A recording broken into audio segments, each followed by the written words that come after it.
سے قبل 1000 BC میں یہ تعمیر ہوا ہے ہیکل جس کو کہتے تھے وہ، اور وہ آج کل جسے ٹیمپل کہتے ہیں، ٹیمپل آف سولومن، یعنی ہیکل سلیمانی یا معبد سلیمانی، ہم اسے مسجد اقصی کہیں گے، دور کی مسجد۔ اس کے بعد وہ یہ ہے کہ تقریباً 600 قبل مسیح میں 587 ایگزیکٹلی اس میں اس کو گرا دیا گیا نیبوکڈنیزر نے۔ پھر یہ کہ تقریباً 200 برس کے بعد دوبارہ بنائی گئی اسی جگہ پر، پھر اسے 70 عیسوی میں پھر گرا دیا گیا، وہ آج تک گری پڑی ہے۔ تو جب حضور صلی اللہ علیہ وسلم کو معراج ہوا ہے تو وہاں کوئی عمارت نہیں تھی، البتہ یہ کہ معلوم ہوتا ہے کہ ایک گرجا وہاں پر بنا دیا گیا تھا، اس لیے کہ یہ جب ہیڈریان نے اس کو آباد کیا دوبارہ سن 70 میں تو تباہ و برباد کر دیا تھا ٹائٹس رومی نے سن 70 عیسوی میں، حضرت عیسیٰ علیہ السلام کے رفع سماوی کے 40 برس کے بعد تو اس نے گرا دیا اور پورا شہر ویران کر دیا۔ لیکن پھر 60-70 برس کے بعد وہ ایمپرر تھا ہیڈریان رومن ایمپرر، اس نے دوبارہ آباد کیا، اور دوبارہ آباد کیا تو اس کا نام ایلیا رکھا، اب یروشلم نہیں رہا۔ اور پھر یہ کہ جب سن 300 عیسوی میں جو ایمپرر کانسٹنٹائن تھا قسطنطین،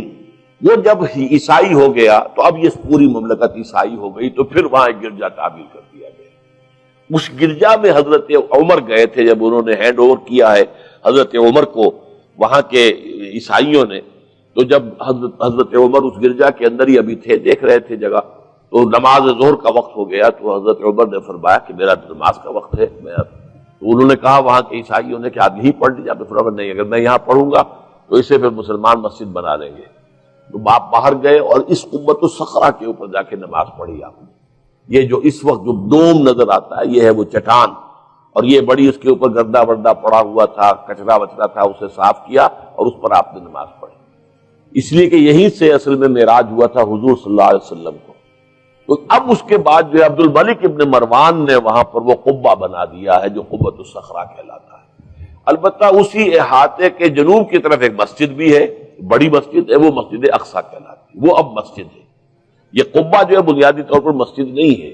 یہ تو یوں سمجھیے کہ جیسے کوئی ہمارے ہاں مقبرہ ہوتا ہے، درمیان میں قبر ہے، اس کے اوپر بڑا سا گنبد بنا دیا ہے، چاروں طرف جو ہے زائرین کے لیے جگہ ہے، ایسے ہی یہ وہ چٹان ہے۔ کہتے ہیں یہ چٹان جنت سے آئی تھی، جیسے کہ حجر اسود جو ہے جس کے بارے میں روایت ہے کہ جنت سے آیا ہوا ہے پتھر، اس طرح یہ چٹان بھی جنت کی ہے۔ بہرحال یہ بہت بڑی ایک چٹان تھی، بڑا پہاڑ کی مانند تھا یہ، جس کے اوپر کے پھر ہیکل بنایا تھا حضرت سلیمان نے۔ اب ہوتے ہوتے وہ چھوٹا رہ گیا ہے، جیسے کہ اب کوہ صفا کوہ مروہ اب کیا رہ گئے، کچھ بھی نہیں ہے، ان کا نشان ہے صرف کہ ہاں یہاں کبھی ایک پہاڑی ہوتی ہوگی جس کے کچھ پتھر جو ہیں وہ نظر آ رہے ہیں۔ اسی طرح سے وہ ایک چٹان ہے، اگرچہ بہت بڑی ہے کوہ صفا اور مروہ کے مقابلے میں، تو اس کے گرد ایک پلیٹ فارم سا بنا دیا گیا ہے اور اس کے اوپر یہ قبہ ہے۔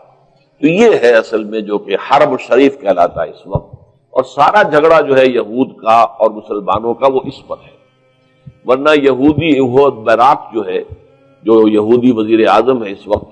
اس نے یہ آفر تو کر لی تھی کہ ٹھیک ہے مسجد اقصی موجود رہے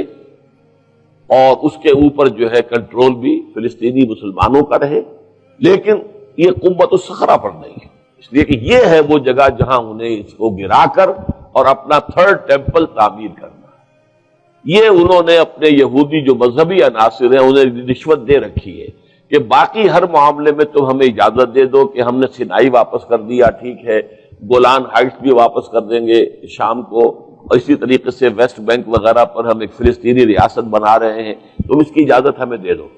لیکن ہم یہ جہاں تک یروشلم کے بارے میں ان کا کہنا تھا کہ یہ ہمارا جوائنٹ ایک ہی متحدہ دارالخلافہ رہے گا، عربوں کا کوئی تعلق اس سے نہیں ہوگا، یہ پورا کا پورا ہمارے پاس رہے گا، اور پھر یہ کہ یہاں پر ہم وہ بنائیں گے اپنا ہیکل۔